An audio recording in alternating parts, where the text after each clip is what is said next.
waba wibaza mesaje ki ushobora koherereza umukobwa buri nimugoroba zatuma agutekerezaho umunsi ku wundi? Birashoboka yuko uta umwanya utekereza uti ni ayahe magambo nshobora guforoma mu by'ukuri agatuma uyu mukobwa anyiyumvamo. Uyu munsi rero ngufitiye mesaje 6 ziragufasha cyane mu gutuma mu by'ukuri uyu mukobwa arara agutekerezaho ijoro ryose. Yego, ukoresheje aya magambo mu by'ukuri uregukana umutima w'uyu mukobwa. Ntuzajye mu buriri uryame utabwiye umukobwa ukunda uburyo ari uw'agaciro kuri wowe. Nikaze cyane mu kiganiro cy'uyu munsi, muri kumwe nanjye Natasha Kiza. Niba ari bwo bwa mbere ugeze kuri channel, mbagezaho ibiganiro byubaka urukundo kugira ngo rusenyuke. Uyu munsi rero nabateguriye message mu by'ukuri zizagufasha cyane mu gutuma umukobwa akwiyumvamo cya gihe agiye kuryama. Hari message rero mu by'ukuri abashakashatsi bashyize hamwe berekana yuko iyo abakobwa bazakiriye mu gihe cyo kuryama mu by'ukuri zituma bakwiyumvamo umunsi ku wundi. Birashoboka yuko aribwo ukimanyana n'uyu mukobwa. Izi message nabateguriye muri makeya ziragufasha cyane gutuma urukundo rwanyu rwiyongera cyane, rufate iyindi ntera. Kandi niba mukorana n'uyu mukobwa mumaranye iminsi myinshi cyane, urabizi yuko uyu mukobwa yifuza kumenya uburyo umwiyumvamo umunsi ku wundi. Ntatindiye rero, reka mbahereze interuro ushaka kumwoherereza muri makeya zigatuma amenya yuko umutekerezaho kandi umukunda umunsi ku wundi. Dore ijambo rya mbere ryoroshye cyane ariko risobanuye ibintu byinshi cyane. Wamubwira uti ndaza kurara nkurota ijoro ryose. Iri jambo mu by'ukuri umukobwa uwo ari we wese iyo urimwoherereje ku mugoroba agiye kuryama, bivuze yuko ukora umutekerezaho buri kanya. Iyi message ni nziza cyane kuba wayohereza umukobwa, kuko bimwereka yuko umunsi wawe wose mu by'ukuri ntabwo wabuze umunota na mukeya wo kuba wamutekerezaho. N'ubwo bwose ugiye kuba uryamye, nabyo urafata umwanya wo kumutekerezaho. Burya ngo inzozi zigaruka akenshi bitewe n'ibintu ushobora kuba twarebye cyangwa se twatekerejeho. Kumubwira rero kuraza kumurota mu by'ukuri ni ikimenyetso cyiza cyane kimuhamiriza yuko umwitaho kandi umutekerezaho umunota ku wundi. Message ya kabiri ahangaha wamubwira uti urakoze kuba untera kureba muri telefone, mu by'ukuri bikanzanira inseko ku maso yanjye, ijoro ryiza. Ibi bimwereka yuko wishimye cyane muri iyo couple yanyu. Iyi ni message nziza rero ushobora gukoresha mu by'ukuri ikamwereka yuko umwitaho kandi umutekerezaho umunsi ku wundi.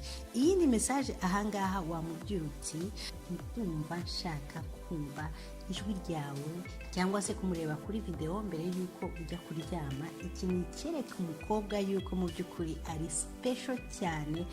Ntiwibagirwe rero gukoresha iyi message kuko iragufasha cyane.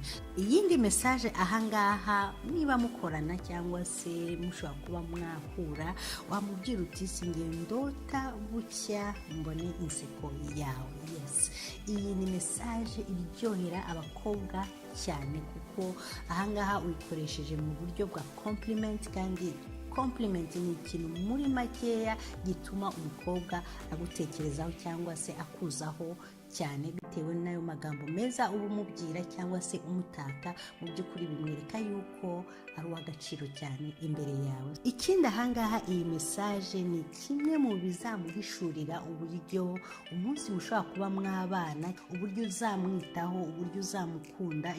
Yibona yuko mu by'ukuri ari special kuri ubu ngubu ndetse no mu bihe bizaza. So iyi message ni nziza cyane kuba wayimubwira ukoresheje compliment umutaka. Yes, iyindi message ahangaha wamwoherereza akishima cyane. Wavuga uti byakanshimishije yuko dukomezanya kuganira cyangwa se chat, ariko ejo mfite akazi ngomba kuryama kano kanya. Yes guys, iyi message umukobwa ijoro ryose bituma arara agutekerezaho. Kandi iyi message muri makeya icyo ushaka kuvuga, imwereka yuko ufite confidence muri wowe, uzi impamvu uri muri uwo mubano, mbese muri wowe nta games ufite. Kimwereka yuko uri inyangamugayo mu byo uvuga byose, kimwereka yuko uri umuntu uvugisha ukuri. Yes, iyo ni message rero nziza cyane wakoresha kandi yagufasha gutuma umukobwa abona yuko uri serious muri uru rukundo, ufite gahunda n'intego yatuma ukomezanya n'uyu mukobwa. Yes, message ya nyuma ahangaha wamubwira ijoro ryiza, ukongeraho urugero ushobora kumwita sheri, shushu, bebe, ushobora gukoresha buki. Hari amagambo menshi cyane ushobora gukoresha muri makeya asa nkaho amutaka cyangwa se amwereka uburyo umwiyumvamo, sibyo? So koresha iryo jambo mu gihe urimo uramusezera kuryama, ubundi ushyireho emoji yerekana urukundo, yerekana se umutima, yerekana se kuri happy, yerekana se ko mumisinze. Yes, iyi ni message nayo ituma umukobwa arara agutekerezaho ijoro ryose. Yes, so nizo message rero nari mbafitiye muri makeya zituma umukobwa arara agutekerezaho ijoro ryose. Iyo uzikoresheje nibura imwe ku yindi, ntabwo uzandika zose, ahubwo ukoresha nibura imwe ku yindi kugira ngo bigufashe gutuma agutekerezaho ijoro ryose. Ngizo message rero nari mbafitiye, nizera yuko ziraza kubafasha. Mu by'ukuri wibuke ukore share ku nshuti zawe, Facebook ndetse WhatsApp n'ahandi hose kugira ngo iyi video ifashe n'abandi nkuko nawe iraza kugufasha.